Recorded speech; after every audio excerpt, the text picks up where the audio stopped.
ભાભર તાલુકા પંચાયત ખાતે ભાભર આઈસીડીએસ વિભાગ દ્વારા પોષણ પખવાડિયા 2026 અંતર્ગત પોષણયુક્ત વાનગી સ્પર્ધાનું આયોજન કરવામાં આવ્યું હતું, જેમાં ભાભર તાલુકાની તમામ આંગણવાડી કાર્યકર બહેનો હાજર રહી હતી। આ કાર્યક્રમમાં THRમાંથી અને મિલેટમાંથી વિવિધ વાનગીઓ બહેનો બનાવીને લાવી હતી, જેમાં ભાભર ઘટકની બહેનોને 1 થી 3 નંબર આપી વિજેતા જાહેર કરવામાં આવી હતી અને પ્રમાણપત્ર આપી સન્માનિત કરવામાં આવ્યા હતા। આ કાર્યક્રમમાં ભાભર તાલુકા CDPO વિશાખાબેન તેમજ આઈસીડીએસ સ્ટાફ હાજર રહ્યા હતા। રિપોર્ટર સુનિલભાઈ ગોકલાણી, ભાભર। મારું નામ મકવાણા વિશાખાબેન છે।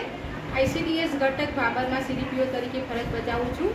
આજ રોજ ભાભર ઘટક આઈસીડીએસમાં 8મા પોષણ પખવાડિયા અંતર્ગત પોષણ ઉત્સવનું આયોજન કરવામાં આવ્યું, જેમાં સરકારશ્રી તરફથી મળતા ટેક હોમ રાશન અને શ્રી અન્નમાંથી બનાવેલ વાનગીનું સ્પર્ધા યોજવામાં આવી, જેમાં સારું પ્રદર્શન કરનાર આંગણવાડી કાર્યકર બહેનો તેમજ તેડાગર બહેનોને પ્રમાણપત્ર આપી પ્રોત્સાહિત કરવામાં આવ્યા, તેમજ પોષણ શપથ લેવડાવવામાં આવ્યા અને આગળ કુપોષણને દૂર કરવા માટે શું આપણે કાર્યનીતિ કરી શકીએ છીએ તેના માટે જનજાગૃતિ લાવવા માટે બહેનોને અપીલ કરવામાં આવી।